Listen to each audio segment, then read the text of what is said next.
Je vous salue dans le nom précieux de notre Seigneur Jésus-Christ.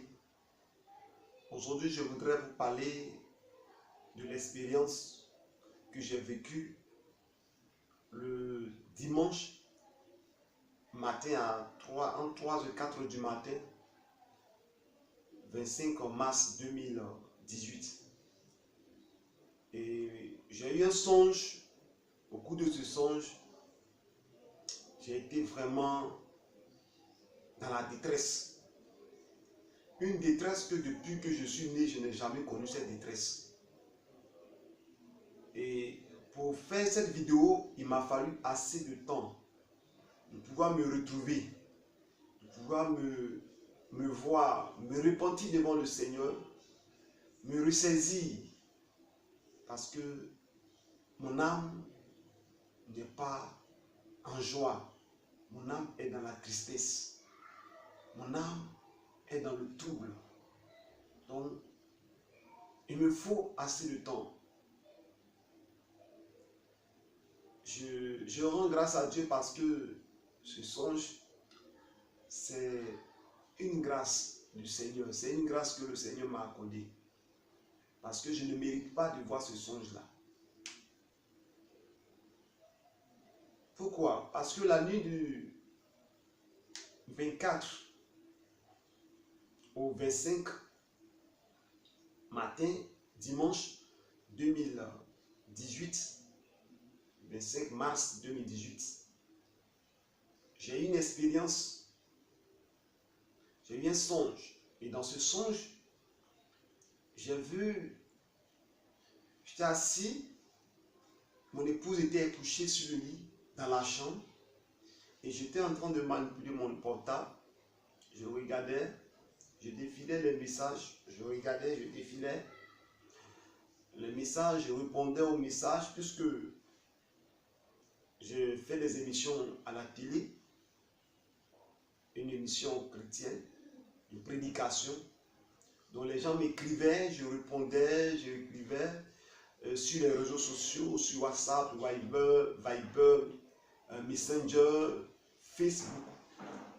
Et dans ce moment-là, j'étais en train de regarder et je regardais les pages, je suis allé sur Facebook, je suis en train de zapper, de défiler, de regarder. J'étais tellement préoccupé que je n'avais aucune autre pensée que mon esprit était connecté sur mon portable. Tout ce que je voyais, tout ce que je regardais.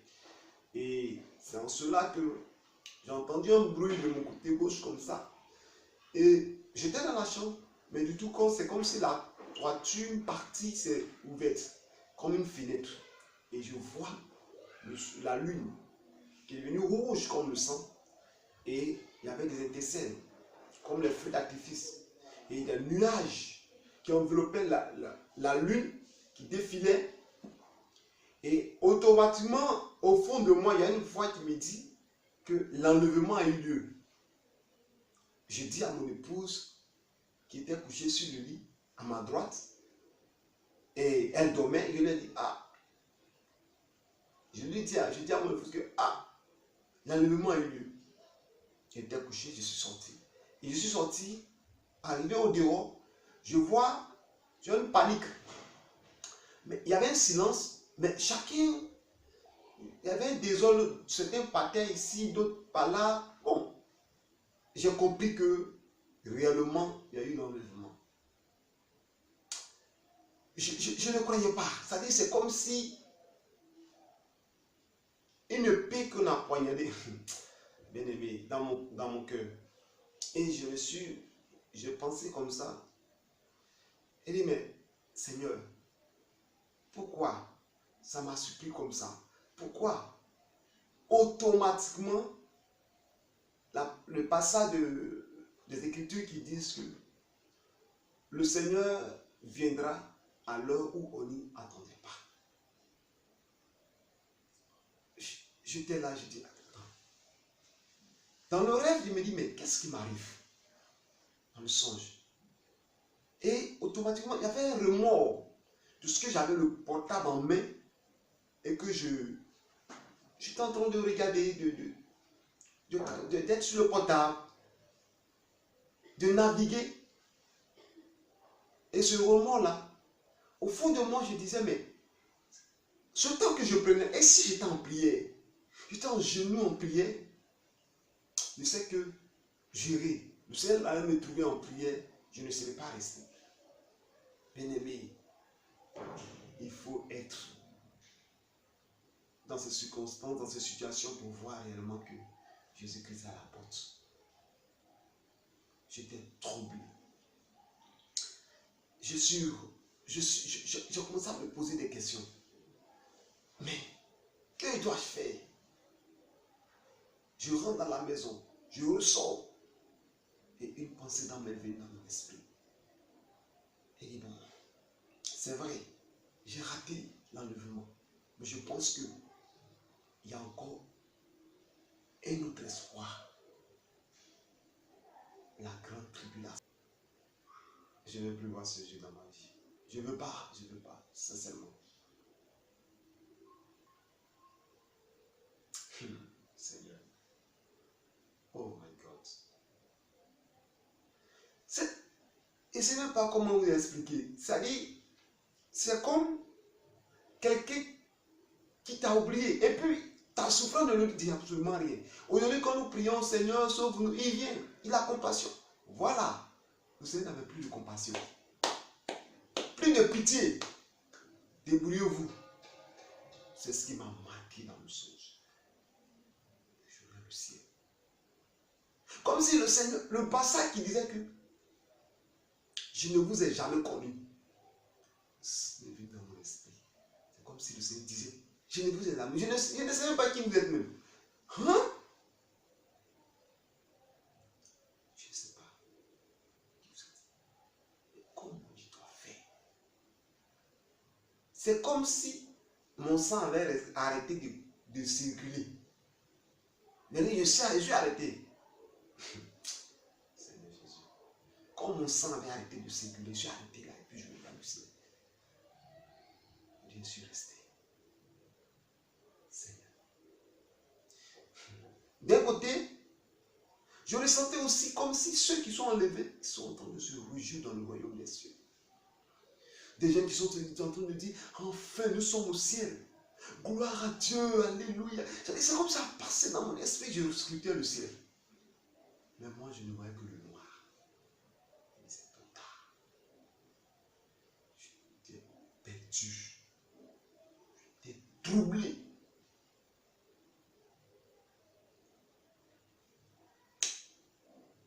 Je ne sais pas où aller. D'abord, je tournais en haut. Et j'ai posé la question au Seigneur. Mais qu'est-ce qu'il a fait? Je suis ton serviteur. J'ai écrit des livres. Vous voyez derrière moi, ce sont des écrits. Plusieurs livres que j'ai. Mais je suis resté. Donc, les livres que j'ai écrits là, c'est zéro. J'ai donné mon argent pour bâtir l'église. Donc, Seigneur, c'est zéro. Tout ce que j'ai fait, j'ai jeûné, j'ai prié pour les malades, j'ai évangélisé. Parfois, j'ai dormi dans la faim. Ma femme, mes enfants.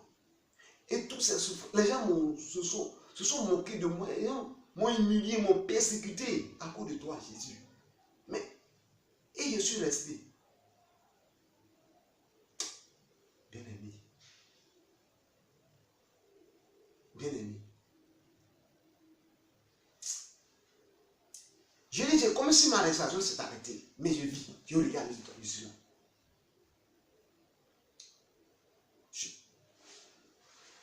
Au fond de mon être, c'est comme si rien ne bouge. C'est-à-dire, ici, je sentais comme si un poids. Je suis arrêté. Mes larmes ne coulaient pas. Je ne pouvais pas pleurer. Je suis resté. Donc la tempête a sonné.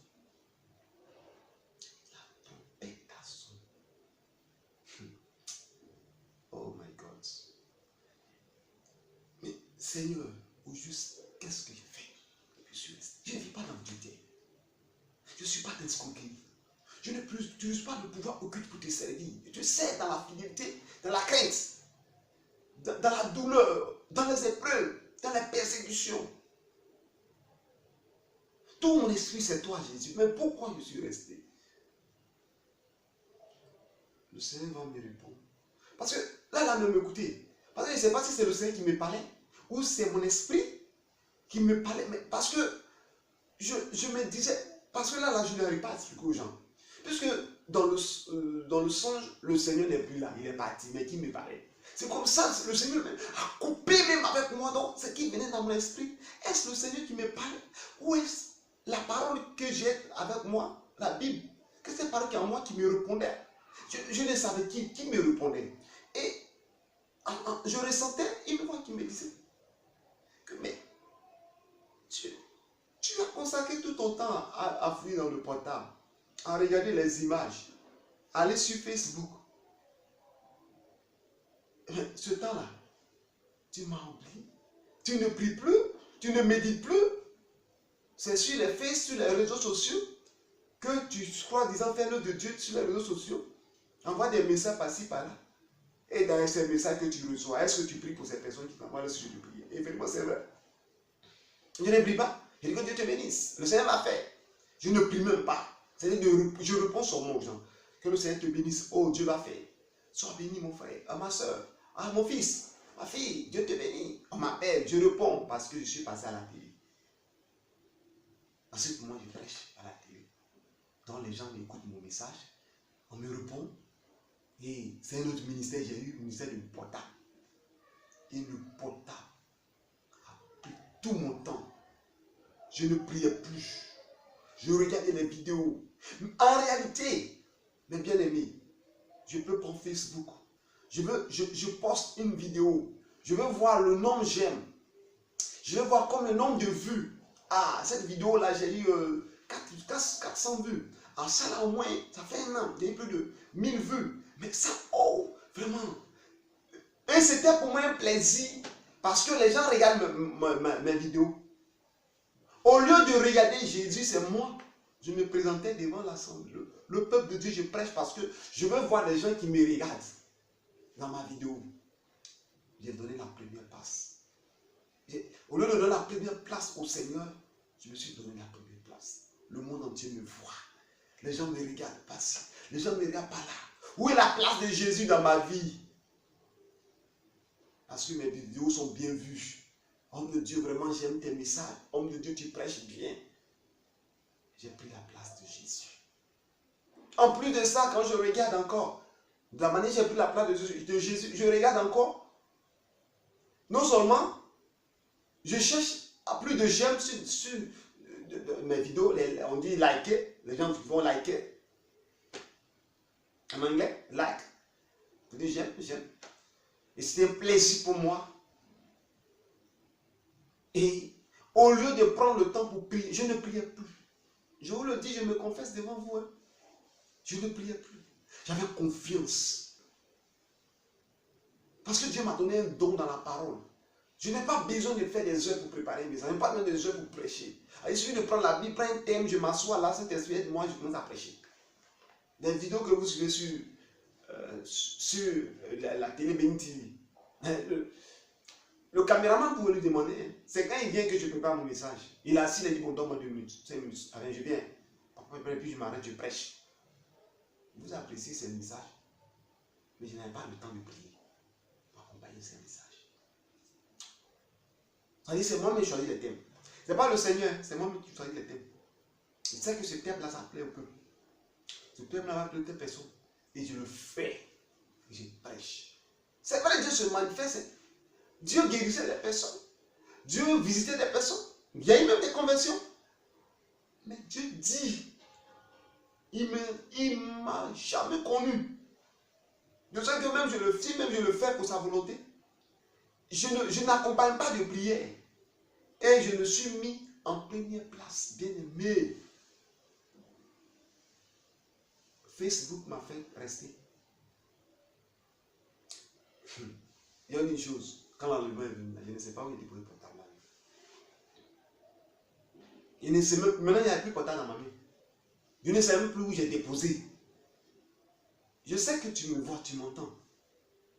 Le portable est un instrument du diable. On prend pour communiquer. Je demande au Saint-Esprit de nous aider parce que c'est un instrument. je peux dire, excusez-moi, je peux dire un instrument que le diable utilise, bien sûr, parce que tout ce que, comme la technologie, c'est Dieu qui donne l'intelligence aux hommes de le faire. Il ne peut pas donner la gloire à Satan. C'est un instrument que le diable utilise. Et le diable m'avait eu au moment que la trompette a sonné, je suis supportable. Comme le temps qu'il était, je suis, je ne sais pas, il ne sait pas. Je suis resté.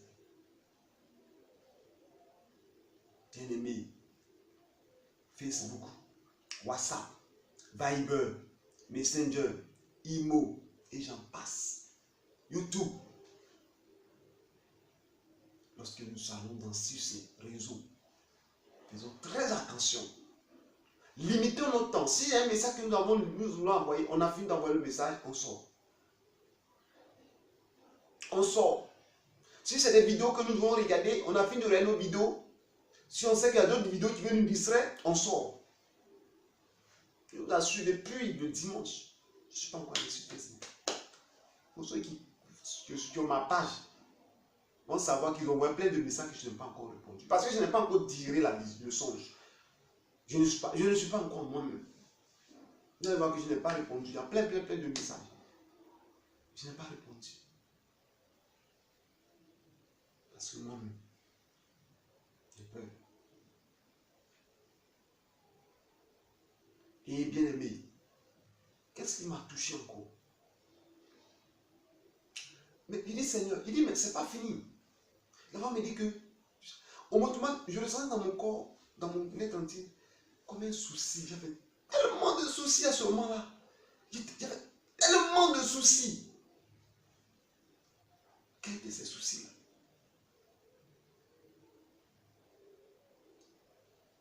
L'église. Paul a dit, le souci que j'ai pour l'église, c'est différent de pour moi. Paul avait souci de l'église, comment les âmes vont se donner, comment les âmes vont s'affermir. Mais moi, en plus de ça, j'avais ce souci-là, mais il y avait un souci financier. Comment je le fais? Je dois payer le loyer, je dois payer l'école de mes enfants, et des pasteurs qui sont avec moi, comment les rémunérer? Ils ont une famille. Et l'église, je suis écrivain des livres. On m'appelle, les livres sont finis, je veux tel. Comment je vais avoir l'argent pour faire toutes ces choses-là? Et tous ces soucis m'ont envahi. Au point que, au lieu de prier, je règle mes problèmes dans les réflexions.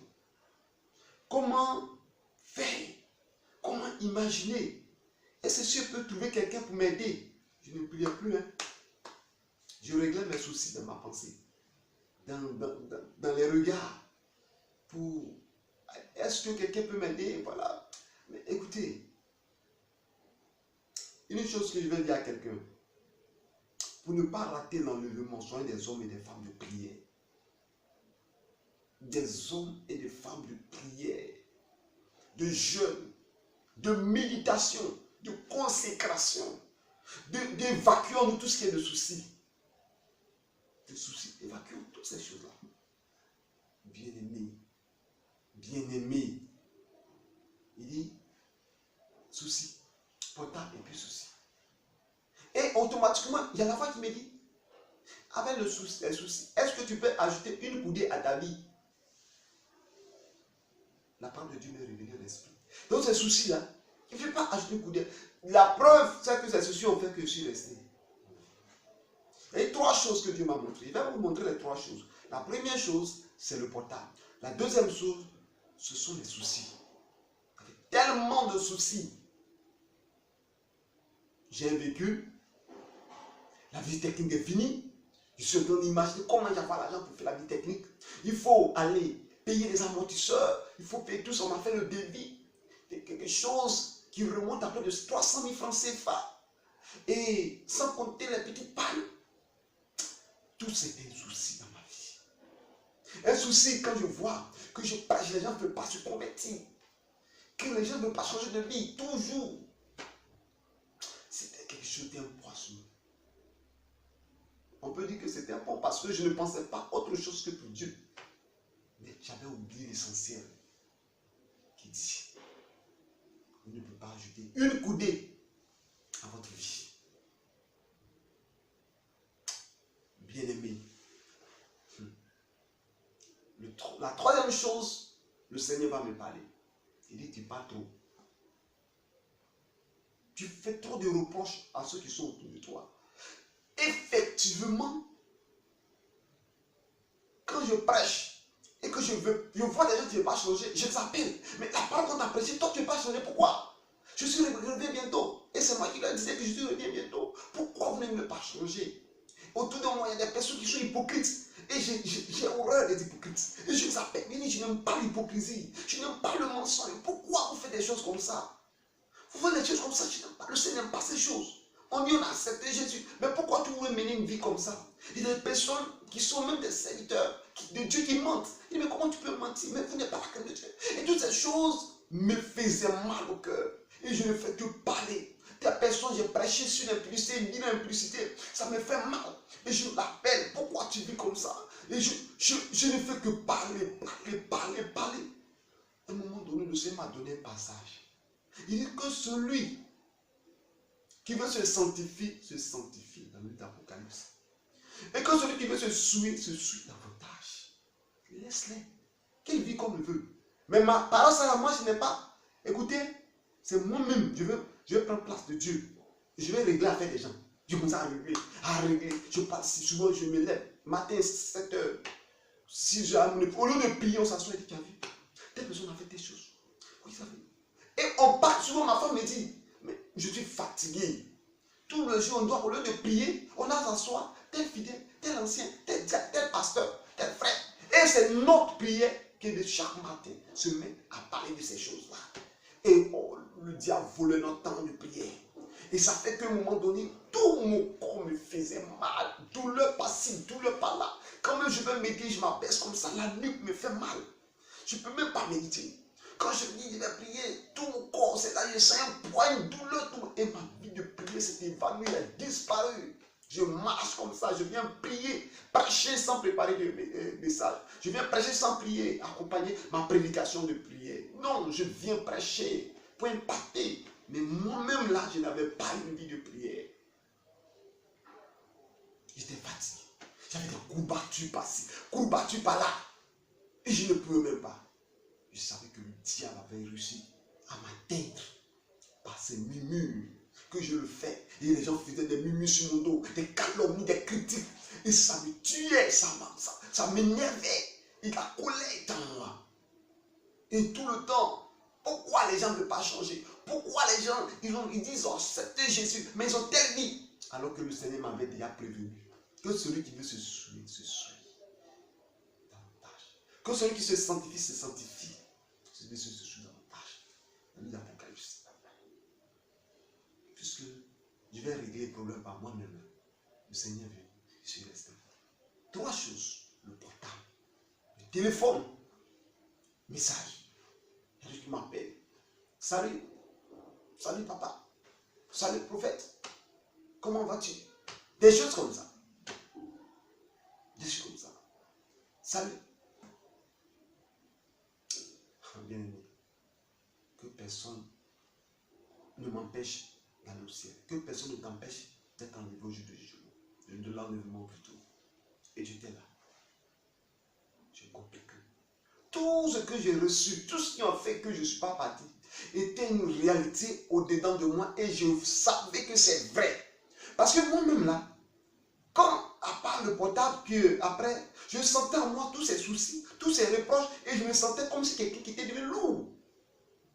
Lourd. J'étais angoissé. Et le Seigneur me dit, je sentais la fois qu'il me dit que l'enlèvement, ce sont les gens qui sont légers, les gens qui ont le Saint-Esprit en eux. Le Saint-Esprit a pris le contrôle. Donc l'enlèvement, bien aimé, c'est quand tu seras léger. Mais quand tu es lourd, qu'est-ce qui va faire que tu es lourd? On suppose que tu es comme du plomb. Est-ce qu'on peut soulever, on peut lancer plomb par les. Mais imaginez un ballon qu'on lance, le vent l'emporte, ça va dans les airs. Il n'y a pas. Mais mets l'eau dedans. Quand tu vas mettre l'eau, tu vas lancer, ça va tomber. C'est comme ça. C'est comme ça. Et vous voyez, je n'avais plus le Saint-Esprit en moi. Je n'avais plus le Saint-Esprit. Le Saint-Esprit était autour de moi, c'est vrai. J'avais le Saint-Esprit. Je demandais l'aide du Saint-Esprit pour préparer mes messages. Mais le Saint-Esprit n'était plus en moi. C'était maintenant les problèmes, les soucis, les reproches que je faisais aux gens. Et je dis l'angoisse, les soucis, les problèmes, les difficultés, les problèmes du ministère. Je suis resté. Je parle à un pasteur. Je parle à un serviteur de Dieu, un servant de Dieu. Faisons très attention. Avec ceux qui nous travaillons, ils peuvent être un obstacle pour toi pour ne pas aller au ciel. Pourvu que toi tu vis dans la vérité, tu veux les emmener dans la vérité. Si tu ne veux pas changer, laisse-les. Bible là, nous tous on lit. Donc celui qui ne veut pas changer là, on n'a qu'à les laisser. Cherche à te sauver toi-même. À te sauver toi-même. Comment tu l'as fait? Combien de fois Noé n'a pas parlé à ces personnes-là? Noé a dit que Dieu dit, vous menez le péché, la vie de dépôt, de désordre, de tout ce qui est abominable. Mais les gens prenaient Noé comme un fou. Les gens ne l'écoutaient pas. On dit ce prédicateur. Ah non, c'est qui écoutait? Mais si Noé voulait prendre tout son temps à parler à ces personnes, tout son temps à leur montrer la voie, mais le Seigneur, moi je crois en lui, il va détruire. S'il dit, il va faire pleuvoir l'eau, il va faire descendre l'eau pendant 40 nuits, je te le dis, en tout cas, vous allez mourir inondé. Il a parlé, mais les gens ne veulent pas écouter. Et il a obéi. Il a fait son bateau, là, il a pris sa femme, ses 3 enfants, et les femmes de ces 3 enfants, 8 personnes sont montées. Dieu a fait ménage. Il a fait master fini. Il a commencé à pleuvoir. Au moins les gens vont se rendre compte. C'est trop tard. C'est le type d'enlèvement. Il est enlevé sur les eaux et ils sont morts. Ils sont morts. C'est comme la grande tribulation sur la terre. Ils sont morts. Mais c'est là qu'ils vont se rendre compte que ce que nous disait était la vérité. Donc aujourd'hui, on n'entend pas d'autres personnes. Ils ne veulent pas écouter, on parle et on ne veut pas. Il ne faut pas vivre d'impudicité. Ils sont dedans. Il ne faut pas vivre dans du terre. Ils sont dedans. Arrête de mentir. Ils mentent. Arrête d'hypocrisie. Ils sont dans l'hypocrisie. On n'a qu'à les laisser. Ils n'ont qu'à continuer. Parce que le fait que tu veux les ramener à comprendre que ce qu'ils font n'est pas bon, finalement, tu vas te faire perdre. Tu vas perdre l'option. Toi, tu vas perdre le Saint-Esprit. Parce que tu vas devenir bavard. Tu vas te mettre dans la colère. Tu veux pas. Les gens pas. Cherche à te sauver toi-même. Cherche à sortir de l'eau. Cherche comment faire quand la tempête va sonner. C'est quoi la vie de Amos 4, 12? Que chacun va à la rencontre de son Dieu. Va à la rencontre de ton Dieu, toi seul. Le Dieu était en train d'emmerder Josué. Il a dit quoi? Moi et ma maison, nous servirons l'Éternel. Si vous avez choisi de vivre votre vie comme vous voulez, que vous ne voulez pas servir l'Éternel, moi et ma maison, nous servirons l'Éternel. C'est le temps qui est arrivé de faire attention. Je dis à quelqu'un, fais très attention avec qui tu marches. Parce que cette personne peut être pour toi un obstacle de l'enlèvement. Un obstacle pour être enlevé. Quelqu'un qui peut être un blocage. Il ne faut pas tenir compte de sa spiritualité. Mais regarde, parce que Jésus-Christ est à la porte. Je te le dis, mon frère, en toute sincérité, d'aller. Comme je le disais, parfois nous faisons le ministère, puisque le Seigneur m'a dit, c'est à cause des reproches, à cause du bavardage, de toute fois je veux m'asseoir pour parler aux gens, pourquoi ceci, pourquoi cela. Mais je voulais absolument que les gens restent avec moi dans le ministère. Que ce soit des fidèles, que ce soit des serviteurs de Dieu. Je voyais bien que d'autres ne sont pas prêts à rester. Et je vois que lorsqu'ils vont partir, c'est pour aller à la perdition ou même ils vont cogner la tête. Mais je voulais absolument les laisser dans le ministère. Les fidèles, c'est notre comportement. Mais la parole de Dieu est claire. Vous voyez le jeune homme riche. Il dit qu'il a observé, il a demandé au Seigneur Jésus, que doit-il faire pour être sauvé? Le Seigneur lui dit, observe la loi, honore ton père et ta mère. Tu ne porteras pas de faux témoignages. Tu ne combattiras pas. Et tout ce que le Seigneur Jésus a cité, ce jeune homme a fait. Il dit, je l'ai observé dès ma jeunesse. Le Seigneur lui dit, effectivement c'est vrai, tu l'as observé dès ta jeunesse, mais il te manque une chose.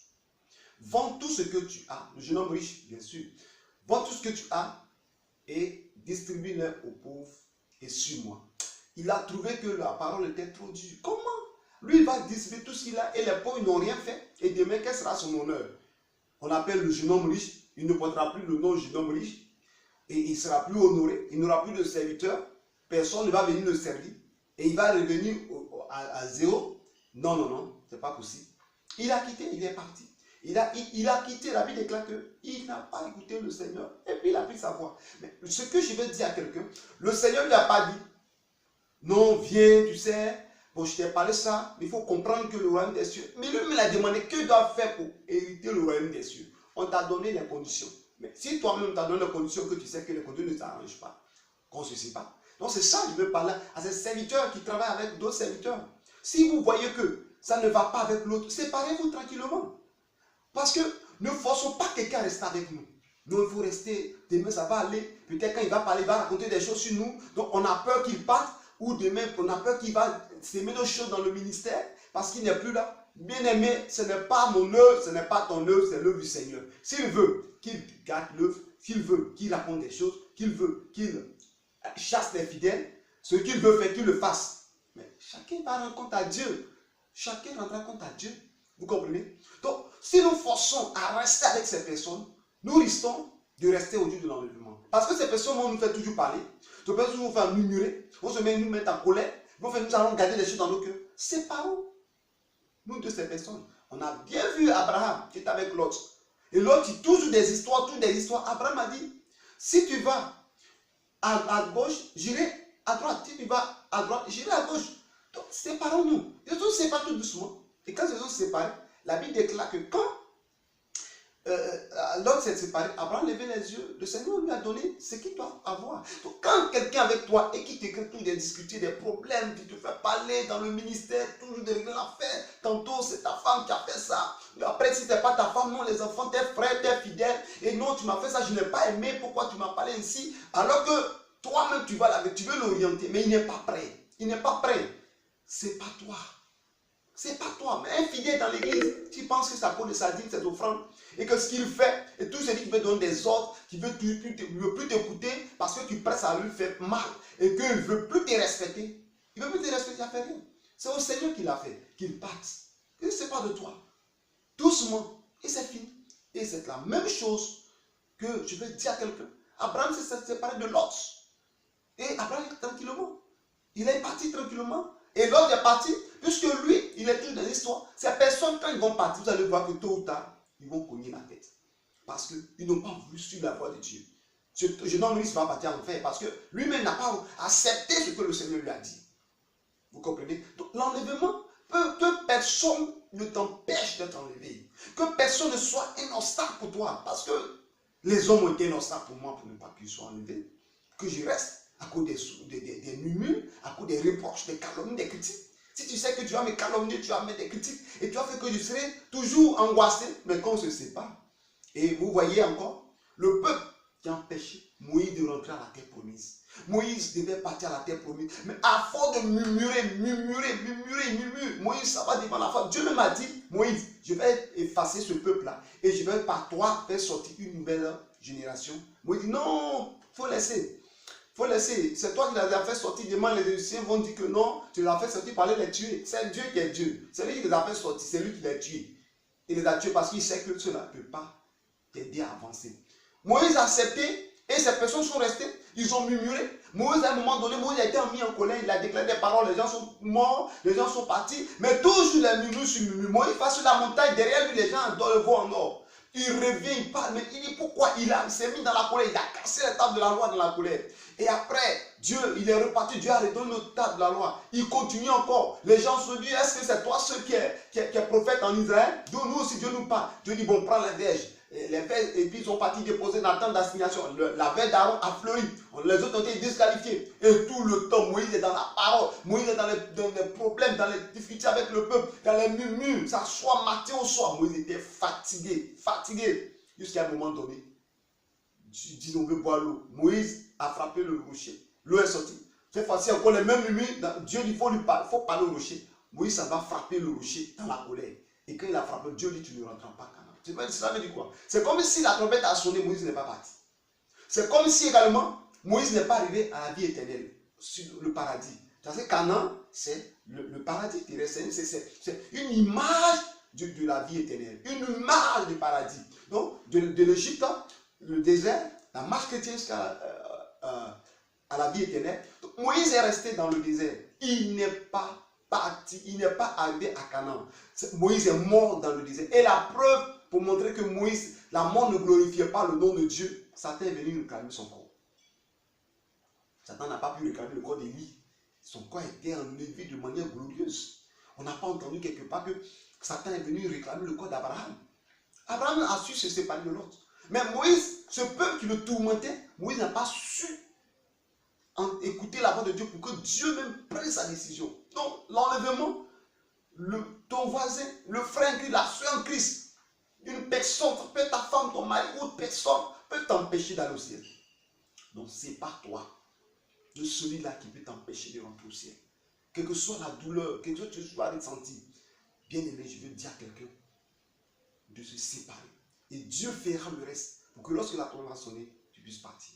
Une maladie, j'étais malade de détresse, d'angoisse.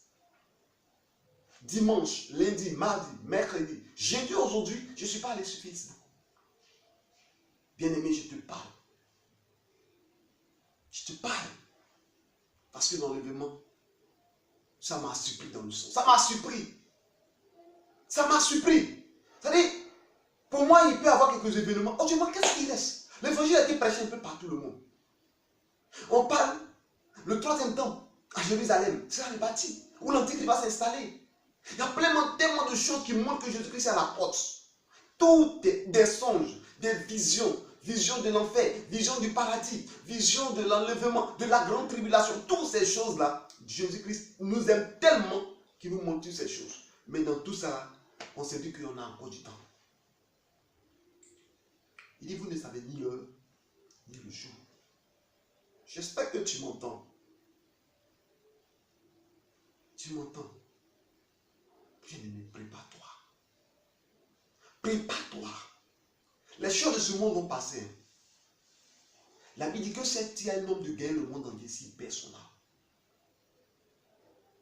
L'argent que tu cours derrière là, ça risque de rester. Tout ce que tu as emmagasiné sur cette terre, ça risque de rester. Tu vas tout perdre. Non seulement, tu vas avoir, mais tu ne pourras plus profiter. Tu ne profiteras plus. Parce que quand l'Antichrist va s'installer, tous ces monnaies là, il va changer tout, tous ces monnaies vont changer. Tout ce que tu as emmagasiné comme trésor, ça va pas servir à quelque part. Tous tes trésors ne vont rien servir. C'est le temps. Chacun se met dans une dans sa maison. On dit Seigneur, mais automatiquement, je pensais dans mon esprit, la grande tribulation, c'est pas du jeu. Où les chrétiens seront frappés, torturés. Les chrétiens vont souffrir. Les chrétiens vont passer des moments très atroces où l'Antichrist sera installé, où il faut manger. Avant de manger, il faut avoir le chiffre de la bête 666 pour voyager, pour prendre un bus, pour aller partout, pour retirer de l'argent, pour aller dans un supermarché. Tout ce que tu dois faire, il faut avoir le chiffre de la bête. Ou fuir la ville ou le village pour aller en brousse. Mais là-bas, tu dois manger quoi? Tu vas vivre de quoi pendant les 7 ans de tribulation? Bien-aimé, mon âme était dans une détresse que je ne sais plus quoi dire. Je regardais le ciel. Et j'avais l'impression que entre le ciel et la terre, il y avait un vide. Et ce vide était comblé par l'obscurité. J'avais levé mes yeux vers le ciel. Je voyais comme le Seigneur s'est détaché de nous, nous qui sommes restés. Comme le Seigneur Jésus-Christ, bien aimé, aujourd'hui je peux sourire un peu. Mais j'étais dans une détresse pas possible.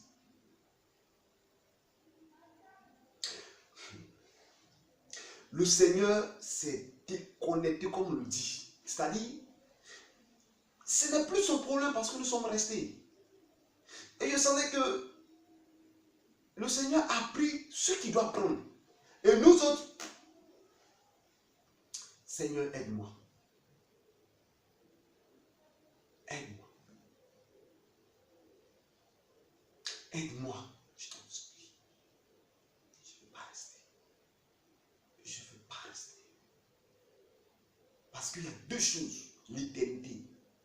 Une fois que tu as raté l'enlèvement, ce n'est pas trop sûr que tu vas surmonter la grande tribulation. Et une fois que tu as raté la grande tribulation, tu vas en enfer. L'enfer, c'est pour l'éternité. Ce moment est un moment réel. Et lorsque je suis sorti, j'ai vu qu'il y a aussi la grande tribulation. Bon, je me suis dit quoi? Je suis rentré dans la maison, je suis ressorti. Et bon, maintenant, on va affronter la grande tribulation. Et je rassemblais mes forces pour dire, si c'est la fin, on va l'affronter. Quelles que soient les épreuves, les difficultés qui vont arriver, il faut que j'affronte. En tout cas, si j'ai raté, je connais mon sort, l'enfer pour l'éternité. Si j'ai pu surmonter la grande tribulation pendant les 7 ans, après l'enlèvement, avant le règne de millénaire, le règne de Christ sur la terre, les 1000 ans, je pense que si j'ai pu surmonter, je peux être sauvé. Je vous le dis parce que à partir de là, le sang de Jésus n'a plus d'effet. Ta prière n'a plus d'effet. Tes actions n'ont plus d'effet. Tout ce que tu vas faire, ils n'auront plus d'effet et tout sera difficile avec épreuve et difficulté. Est-ce que tu peux le faire? C'est un moment très terrible. Je suis sorti en songe, je suis sorti. Et au moment que je sais pas, bon, comment faire pour trouver un endroit pour partir, bon, à ce moment, je vous le dis, après l'enlèvement, il n'aura pas la grande tribulation.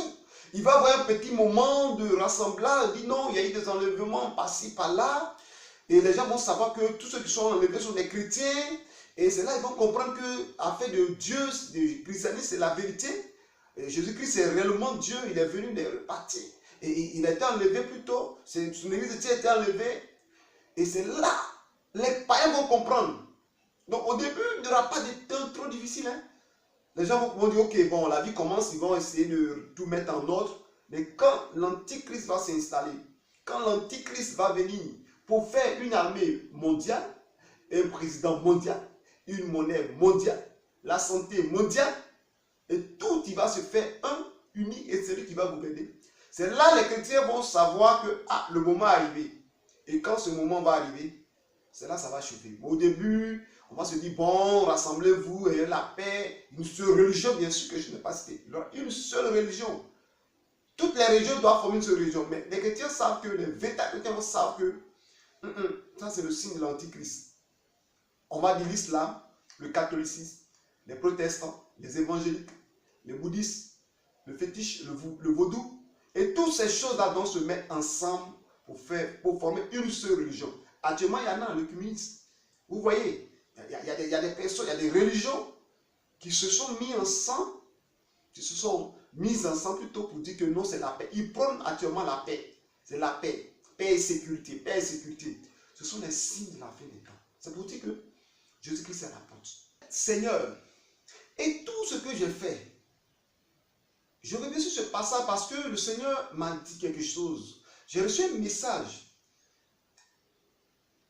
J'ai évangélisé. J'ai fait la délivrance. J'ai donné l'argent pour l'œuvre du Seigneur. J'ai prêché. J'ai subi l'humiliation, la persécution. On m'a chassé à cause de ton nom. Et tout ce que j'ai fait des offrandes. J'ai apporté dans ta maison. Mais aujourd'hui, je suis resté. Oh Seigneur, je suis resté. Et c'est comme si tout ce que j'ai fait, j'ai tout perdu. Je n'aurai aucune récompense. Et je suis conscient que tout a été en vain. Bien aimé. Et quand j'ai pensé à ça, automatiquement, le passage, et ce passage est venu dans mon esprit. Et je vais le lire dans Ézéchiel chapitre 3, à partir du verset 20. Si un juste se détourne de sa justice et fait ce qui est mal je mettrai un piège devant lui et il mourra parce que tu ne l'as pas averti. Il mourra dans son péché. On ne parlera plus de la justice qu'il a pratiquée et je te redemanderai son sang. Ce qui est important. On dit qu'il est juste. Quelqu'un qui a suivi Dieu, qui a marché dans la voie du Seigneur et qu'à un moment donné, il a commencé à se détourner de Dieu et qu'il ne veut pas changer et quand tu l'as averti qu'il ne veut pas changer, qu'il meurt.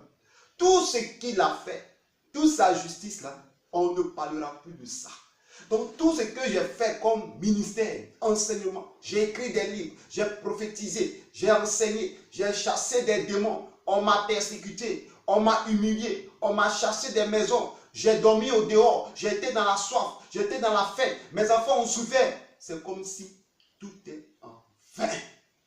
Quand tu restes à la trompette sonne, tu n'es pas parti au ciel. Qui va te rémunérer? Qui va te dire, voilà, tu es resté sur la terre, mais voilà, mais tu n'es pas parti. Tout ce que tu as fait, la Bible dit dans Ézéchiel chapitre 3, verset 20, qu'on va t'oublier, comme si toi tu n'as pas existé. Bien-aimé, l'enlèvement est réel. L'enlèvement est réel. C'est quand tu vas partir que tu vas te réjouir au ciel. Et que ce que tu as sémé, tu vas voir, tous vos œuvres vous suivront.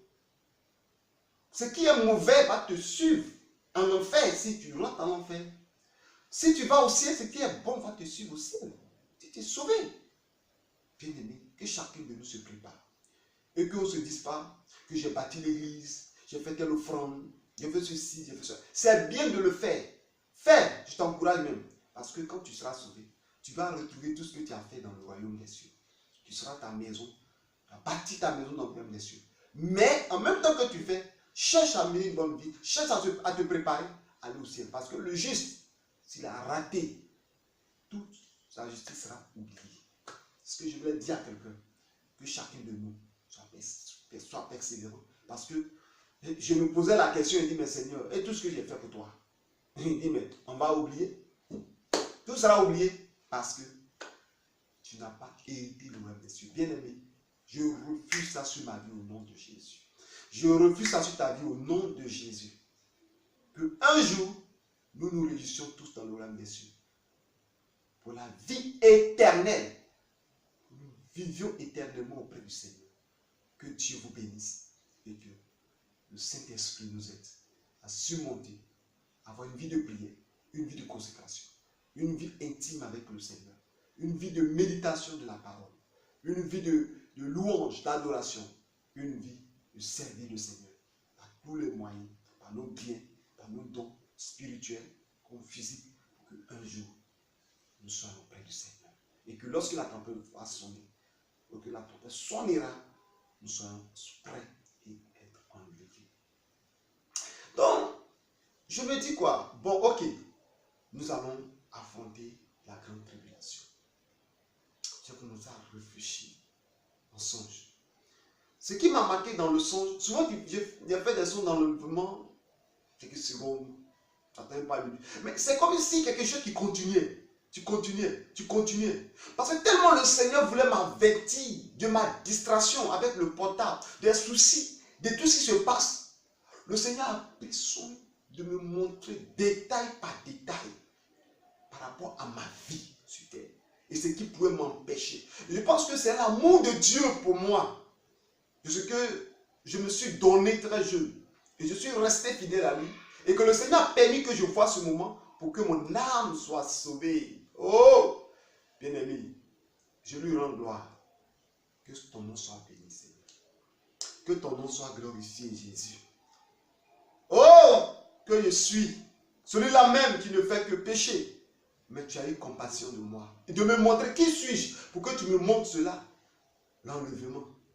Qui suis-je? Tu peux me laisser mourir dans cet état. Mais tu as réveillé ma conscience. Que ton nom soit béni, Seigneur et Seigneur. Que ton nom soit glorifié, Dieu. Que ton nom soit élevé, Jésus de Nazareth. Que ton nom seul soit glorifié dans ma vie. Que ma vie, je ne vis que pour toi. Que le reste de ma vie ne soit que toi, Seigneur Jésus. Je suis là. Et je suis sorti. Quand je suis sorti, pour moi, bon, ok, je dois prendre une direction. À ma grande surprise, je vois mes enfants. L'enfant qui avait qui a 13 ans, l'autre qui a 12 ans, l'autre qui a 10 ans, et l'autre qui a 7 ans. Voilà. Et 3 ans, elle a été enlevée. La dernière. Elle est partie. Dieu a enlevé ma fille. Et pour moi, puisque l'enlèvement s'est passé, bon, je suis resté, mon épouse est restée, bon, ok. On va se débrouiller. Comment on va faire? Nous, elle et moi, bon, on va s'asseoir pour parler comment on va se fronter. Et je sors au dehors, je vois mes 4 enfants. La petite est partie. Et les 4 sont restés. Pour les 2 grands, je n'étais pas trop surpris. Pour celui de 13 ans et celle de 12 ans, je me dis, bon, ils sont un peu grands. Je pense que si c'est pour courir, on peut courir. Mais je regarde lui de 10 ans. 9 ans, 10 ans par là. Et 7 ans. Et je suis venu les attraper. Le plus petit, ici, par la main. Je me rappelle bien, sa main gauche, attrapé par là. L'autre pied, attrapé par là. Et je dis, mais vous êtes restés, pourquoi on n'est pas parti? J'étais abattu. Parce que déjà, il me dit quoi? Mais je vois que déjà, je risque de perdre dans la grande tribulation parce que j'ai des choses à régler.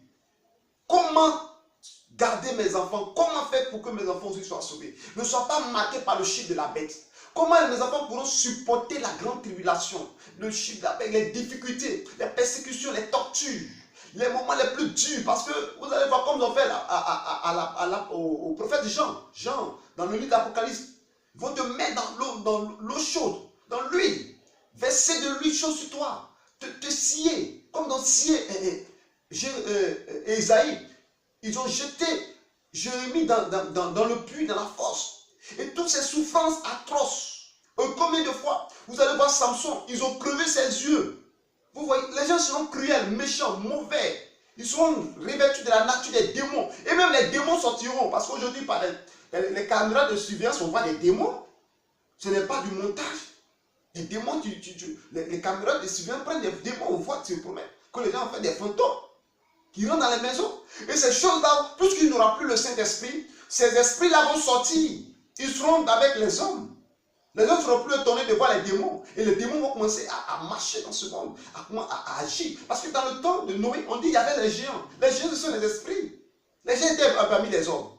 À l'enlèvement aussi, ces esprits-là seront là. Les esprits seront dans la mer, vont sortir. Les esprits qui ne peuvent pas venir sur la terre, à cause du Saint-Esprit, vont commencer à sortir. Parce qu'après l'enlèvement, je sentais que l'atmosphère était lourde. Comme si le vent s'était arrêté. Les nuits, on respirait, mais comme s'il n'y avait plus de vent. Tout était devenu lourd. Plus de vent. J'étais là, j'ai vu mes enfants. Ma détresse a augmenté. Je les ai regardés. Quand je leur ai dit, mais vous êtes restés? Aucun de mes enfants n'a ouvert la bouche pour dire, papa, oui, ils sont restés. Ils sont là, ils me regardaient. C'est comme si à un moment donné, je n'étais plus avec mes enfants, mais je partais quelque part. Et je rencontre un homme qui était assis, tout nu, n'a pas porté d'habit, noir. Mais lui, pour lui, il n'est pas parti, ça ne lui dirait parce qu'il n'était pas chrétien. Et je lui ai dit, mais l'enlèvement a eu lieu. Il va me répondre, avec un ton ironique là, tu penses que l'enlèvement c'est question de leader. Comme s'il savait que je suis un leader, je suis président fondateur, je suis à la tête d'une église. Et tu penses que l'enlèvement c'est question de leader. C'est comme quelque chose qui m'a poignardé. Je n'ai même pas répondu. J'ai pris mon chemin. Et après l'enlèvement, ceux qui vont rester, et je sais que je ne resterai pas au nom de Jésus-Christ, ils n'auront pas de destination fixe. Parce que tu vas te dire, tu vas partir au village. Arrivé au village, tu vas dire, non, ici, les gens arrivent. Tu vas errer. Comme la Bible déclare que Caïn sera vagabond et errant. Vagabond et errant. Les gens qui vont rester après l'enlèvement seront vagabonds et errants. Et j'étais là, je réfléchissais. Les enfants sont restés. Je suis resté. Ma femme est restée. La seule, la plus petite de 3 ans est partie. Oh Seigneur. Je dis à quelqu'un, comme la Bible dit de ne pas ajouter, de ne pas retrancher. Je vais vous dire, mes bien-aimés, que c'est vraiment la réalité, l'enlèvement. Et du coup, je me suis réveillé. Au moment où j'étais réveillé, j'étais couché sur mon dos. Je regardais la toiture. Je pouvais me réjouir pour dire, ouf, ça c'est un songe. Oh, merci Seigneur. Ouf. Mais j'ai senti un petit soulagement que c'était un songe. Mais je ne prenais pas plaisir parce que c'était un songe. J'étais toujours attristé. J'étais toujours dans l'angoisse. Je regardais le ciel, la toiture. Je réfléchissais. Je n'arrive pas à respirer normalement. Je dis, dans la tour, c'est comme ça, Seigneur. Et ma première réaction, puisque ma femme était couchée à côté de moi, je l'ai touchée. Et l'enfant de 7 ans qui est resté était couché sur le même lit que nous. Et 3 ans. Et quelque chose va m'effrayer. C'était dans le noir. J'ai mis ma main. Je suis que ma femme était là. Le petit de 7 était là. Et je mettais ma main. Je sentais, oh la petite était... Tellement le Seigneur voulait que je prenne conscience. La petite était un peu en bas. Mais j'ai mis ma main, je ne voyais pas la petite. Il dit, ah, Jésus est venu. Mais d'un coup, pour me consoler, je touche. Elle était là. J'ai respiré. Seigneur. Je réveille ma femme. Je lui dis, lève-toi. La trompette a sonné. Ne t'en fais pas. J'ai fait un songe. Je dis, je lui ai fait pour ne pas lui faire peur. Il dit, j'ai fait un songe. La trompette a sonné, nous sommes restés. La femme s'est réveillée en sursaut. Je lui ai expliqué le songe. Il dit, je suis resté. Tu es resté. Les enfants sont sauf la petite. Elle est partie réveiller tous les enfants qui sont dans nos chambres. Venez. Les enfants sont venus. Papa dit, la trompette est sonnée. Puisque les enfants, depuis l'église, on a déjà enseigné l'enlèvement, la grande tribulation, l'enfer, le ciel. Et même dans les semaines passées, j'étais en train d'enseigner, donner un enseignement sur le paradis. Pour ceux qui veulent aller sur Internet pour mieux comprendre, ce sont les cas saudis. C'est les cas saudis. Vous les tapez, vous allez voir. Il a fait la visite du ciel pendant 40 jours. Donc j'enseignais le peuple. Donc tout le peuple, tout le monde est content. Mais je leur disais que c'est vrai. Le lieu est beau, le royaume des cieux est beau. Mais il faut mériter. Et dans ça où j'étais le peuple, et j'ai commencé à faire des témoignages. À l'église, j'ai commencé à donner des enseignements, des témoignages de l'enlèvement, de l'enfer, du grand jugement, du trône de jugement de Dieu pour ceux qui ont vu cette vision. J'ai même fait passer des vidéos à l'église, fait pas des audios. On écoute même les dimanches. Je faisais ces choses-là pour que le peuple puisse comprendre. Mais bien aimé, c'était terrible. Ma femme a appelé les enfants. Et papa dit, vous êtes restés. Qu'est-ce qui se passe dans vos vies? Les enfants sont là. Ma femme, Dieu l'a utilisée à ce moment. Parce que moi, je n'avais plus de parole. J'étais assis là, je regardais tout ce qu'elle disait. Je n'avais plus de parole parce que je viens de sortir d'un événement où mon âme n'est pas. Mon âme est attristée, mon âme soupirait au-dedans de moi. Je réfléchissais comment retrouver ma vie de prière, comment me déconnecter pour ne pas. Même si je vais aller sur Internet, il faut que je parte sur des cas très essentiels.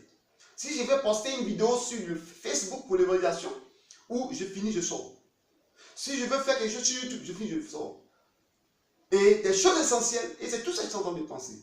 Mais en même temps, j'avais peur qu'en allant, même jusqu'à présent, même si je vais et que je suis en train de regarder quelque chose sur mon portable, j'ai une peur qui m'anime. Est-ce que c'est par ce temps-là que je ne serai pas venu? Bien aimé, ma femme a pris les enfants. Ma femme a commencé à causer avec les enfants. Et a pris le plus grand, a commencé au plus grand, de 13 ans, de 14 ans. Il dit, mais qu'est-ce qui ne va pas dans ta vie? Qu'est-ce que tu as fait? L'enfant dit que non, quand j'étais encore plus petit, j'ai pris, et sur la route, j'ai pris une feuille et une photo, il y avait une femme nue. Et quand j'ai vu, j'ai eu sensation, quelque chose est rentré en moi. On a su automatiquement que notre enfant était possédé d'un esprit des eaux. Parce que Ça n'est en arrière. On voit l'enfant qui dormait, qui faisait des choses comme dans le coucher à une femme. Mon épouse et moi, on a prié pour chasser, délivrer l'enfant qui a commencé à se... Les démons sont manifestés sur l'enfant. L'enfant de, à ce moment, je crois, il avait 11 ans. 11 ans, 10 ans. Chasser les esprits. Mais, c'est resté dans son esprit. Et cela était quelque chose qui a souillé son esprit. Et l'enfant nourrissait ça en lui. Et ça fait que l'enfant est resté.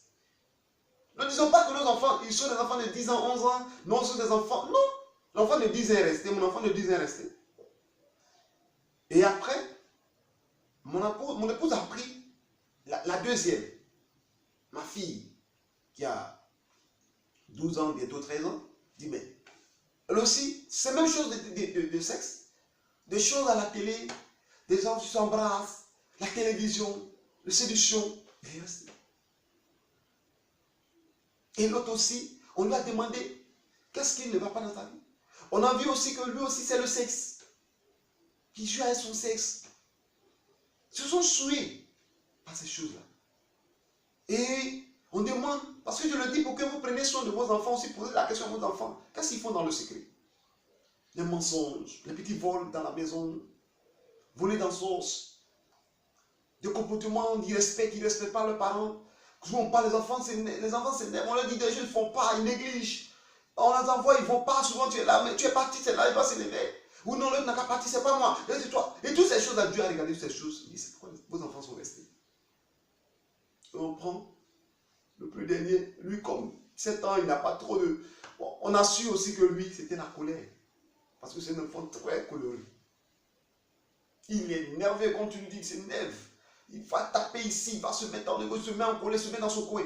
Dieu dit toutes ces choses à lui, Dieu n'aime pas. Mais à qui la faute? C'est le père, la mère. C'était nous. C'est pourquoi le Seigneur m'a montré. Tu penses que tu vas y rester? Ta douleur sera encore doublée, grande. Parce que tu as empêché les enfants d'aller au ciel. Pourquoi? Parce que tu n'as pas pris le temps de les enseigner. Tu n'as pas pris le temps de faire leur délivrance. Tu as délivré des personnes. Tu as prié pour d'autres personnes. Tu as prié pour des personnes. Tu as intercédé. Tu as fait beaucoup de choses. Tu as enseigné. Mais tu n'as pas pris le temps de faire une cellule familiale avec tes enfants. De leur enseigner la parole. De leur donner la voie à suivre. Tout ce que tu pouvais faire, c'est à l'église quand tout le monde est là. Mais quel est le temps que tu as choisi pour tes enfants à la maison, avec ton épouse? C'était vrai. Je n'avais pas le temps pour mes enfants. Souvent même mes enfants me parlent. Et je me souviens bien. Une scène qui m'a marqué, qui a marqué mon épouse, c'est que j'étais sur Facebook et ma fille qui est partie me dit, papa, j'ai mal à la tête. Papa, j'ai mal à la tête. Je n'écoutais pas mon enfant. Et c'est moi, la Facebook, je regardais. L'enfant est venu m'attraper, papa, j'ai mal à la tête. Je vous assure, je crois que c'est 2 jours après le Seigneur m'a montré l'enlèvement. 2 jours après, il m'a montré l'enlèvement. C'est-à-dire, le fait mais je ne pas ne vit même pas de mes enfants. Qui ont besoin de leur papa pour sortir, de leur papa de passer des petits moments ensemble. Mais avec le temps, l'église portable, l'église portable, l'église portable, l'église les gens, l'église réception, l'église prière, l'église prophète. Écoutez, prière pour les gens, intercession, au téléphone, par-ci par-là, les gens reçoivent, allô, et je n'ai plus le temps pour mes enfants. Mes enfants sont restés. La faute, c'est à moi. C'est pourquoi le Seigneur m'a montré que tu vas souffrir dans la grande tribulation avec tes enfants. Et mon épouse, lui avait sa part. Chacun avait sa part. Et nous nous sommes mis à Dieu chez nous. Nous avons prié. On a demandé aux enfants de se repentir. Les enfants se sont repentis. Ma femme et moi, nous nous sommes repentis. Nous sommes repentis aussi pour les enfants de leur vie. On a dit aux enfants maintenant de prier, de ne pas craindre que le Seigneur Jésus-Christ est capable de nous aider. On les a réconfortés. Et on leur a donné l'avertissement. On leur a donné l'avertissement pour dire, vous avez vu que vous êtes restés. Ne dites plus que vous êtes des enfants. Vous devez vous donner au Seigneur. Vous devez marcher correctement. Et j'ai vu mes enfants se repentir, prier. Chacun prie. Chaque enfant prie, demande pardon. Seigneur, nous voulons partir. Pardonne-nous. Et les enfants ont commencé à prier. Nous avons commencé, mon épouse et nous, on a fini de prier. Et le Seigneur me dit, prends ta femme, tes enfants et attrapez-vous tous. Et j'ai attrapé mes enfants, mon épouse et moi. On a attrapé mes enfants au milieu, mon épouse et moi. On les a encerclés. Et j'ai prié, nous avons prié le Seigneur. De la manière que nous sommes unis au jour de l'entrée. Si tu vas nous donner d'autres enfants encore, tu ferais 6e enfant ou selon ta volonté, ou ça c'est lui qui le sait. Mais que ce soit les enfants que tu vas nous donner, qu'aucun de nos enfants ne reste à l'enlèvement, que nous-mêmes aussi nous partions, et que dans le royaume des cieux, nous nous réjouissons tous. Et actuellement, c'est mon combat. Je veux que ma femme, mes enfants et moi, nous soyons sauvés au jour de l'enlèvement. C'est pourquoi je dis aux pasteurs de prendre soin de leurs enfants. Job le faisait. Quand ses enfants faisaient la fête, se réjouissaient. Il fait des sacrifices pour le pardon de leur péché. C'est un message que nous, les hommes de Dieu, on doit aussi s'occuper de nos enfants. Nous devons les enseigner. De la même manière qu'on enseigne le peuple, il faut qu'on les enseigne. On les enseigne la parole de Dieu. Oh, mais bien aimé, c'est ça la parole. C'est ça l'enlèvement. Il faut que chacun de nous prenne conscience de ce que Dieu a pris à la porte. Il revient bientôt. La trompette est prête à sonner. Quand tu vas écouter, si tu vas réaliser cette vidéo, rentre en toi-même. Revois ta vie. Abandonne le péché. Abandonne le péché. Regarde toi-même. Moi, je viens de dire les 3 choses, le portable, le Facebook, tout ce qui est des réseaux sociaux. Les SMS. Deuxièmement, les soucis que j'avais. Troisièmement, le bavardage, les reproches que j'ai fait autour de moi. Toutes ces choses-là m'ont empêché. Mais pour toi, peut-être c'est pas ça. Mais pour toi, ça peut être le péché sexuel. Ça peut être la convoitise. Ça peut être le mensonge. Ça peut être la négligence. Ça peut être la paresse. Beaucoup de choses. Je te dis que je dis à quelqu'un, quand la trompette va sonner, ce n'est pas quelqu'un qui va te dire que voilà pourquoi tu es resté. Toi-même, tu vas savoir ce à quoi tu es resté. Ça va venir dans ta tête. Ça va te venir. Toi, tu sais que c'est à cause de ces choses. Parce que je n'ai même pas médité, pas prié, mais c'est venu automatiquement les 3 choses. Le portail était ma main, le souci et les reproches que je faisais aux gens. Toutes ces choses-là qui ont fait que je suis resté. Alors, chacun sous la. C'est pourquoi la Bible déclare que tout ce que nous allons faire, tout sera au devant de nous. Il dit, chacun rend compte de toutes les paroles vaines qu'il a prononcées. Même les paroles que nous prononçons, toutes ces paroles vaines seront au devant de nous. Tout ce que nous comme acte sera au devant de nous. Que chacun de nous se les saisisse. Afin que nous nous préparions pour le retour de Jésus. Car 2 éternités. L'éternité à l'enfer avec le diable dans le lac de feu pour toujours. Pour l'éternité sans fin. Ou soit être dans l'éternité avec le roi des rois, le Seigneur des seigneurs, Jésus-Christ de Nazareth, avec les saints anges de Dieu, avec Dieu le Père, le Saint-Esprit, avec les rachetés, les élus de Dieu, où nous allons nous réjouir dans le royaume céleste de notre Père. Où nous serons à la même table que le roi des rois, car le Seigneur a dit, je vais vous préparer des places. Là où je serai, vous y serez aussi. Bien-aimé, que ce message, cette vidéo que tu as entendue, tu puisses te préparer, tu puisses changer, tu puisses avoir une vie de prière, une vie de jeûne, une vie de consécration, de t'approcher réellement du Seigneur. Que Dieu vous bénisse et que chacun se prépare, comme le livre d'Amos 4:12, prépare-toi à la rencontre de ton Dieu. Et reviens à la maison. Ma soeur, arrête de tromper ton mari. Reviens à la maison. Vis dans la situation. Vous, peuple de Dieu, vous qui empêchez les hommes de Dieu de partir par vos comportements, vous, serviteurs de Dieu, vous qui ne voulez pas changer de vie, et vous emmenez les leaders ou vos supérieurs à parler tout le temps, changer de vie. Et vous aussi, qui êtes des personnes où j'ai failli omettre cette partie, où l'autre disait que l'enlèvement n'est pas question de leader. Je ne pense pas, je ne sais pas si je l'ai dit. Je tombe que je l'ai vu. Ce n'est pas question de leader. Il faut être bishop, archibishop. Il faut être un prophète. Être des nations, évangélique, quoi que ce soit. Il faut être écrivain, comme je le suis. Il faut être quelqu'un, un artiste, un chanteur, qui a chanté beaucoup de chants, et que beaucoup sont convertis à travers de tes chants. Il faut être, quoi que tu sois, ancien diacre, apôtre, prophète, évangéliste, pasteur, docteur, peuple de Dieu, quel que soit qui tu es, je te dis une chose, si tu ne t'es pas apprêté et que la trompette sonne, tu vas rester. Soyez prêts lorsque la trompette va sonner, que le Seigneur nous trouve dans la prière, qu'il nous trouve dans le jeûne, qu'il nous trouve dans la louange, dans l'adoration, qu'il nous trouve au moment où nous sommes en train d'évangéliser, qu'il nous trouve dans le moment où nous sommes vraiment en train de mener une sanctification. Parce que tu peux prier, tu peux jeûner, mais si tu vis dans le péché, tu peux rester. Mais une chose, ayons la crainte de Dieu dans le cœur et marchons dans la sanctification et demeurons dans la prière, dans le jeûne, dans la louange, dans l'adoration, dans la méditation de la parole du Seigneur, que la parole de Dieu, la Bible, soit notre guide tout le temps. Et que cette parole qui nous donne la vie éternelle soit notre secours lorsque nous allons nous venir vers le Seigneur pour le découvrir encore davantage. Restaurer et que ce message puisse transformer des vies et que puisse restaurer des maisons, puisse transformer des églises et que chacun de nous se prépare à la rencontre de son Dieu, à la rencontre de notre Seigneur Jésus-Christ, car la trompette est dans la bouche de l'archange. Bientôt, la trompette va sonner. Shalom, que Dieu vous bénisse. Amen.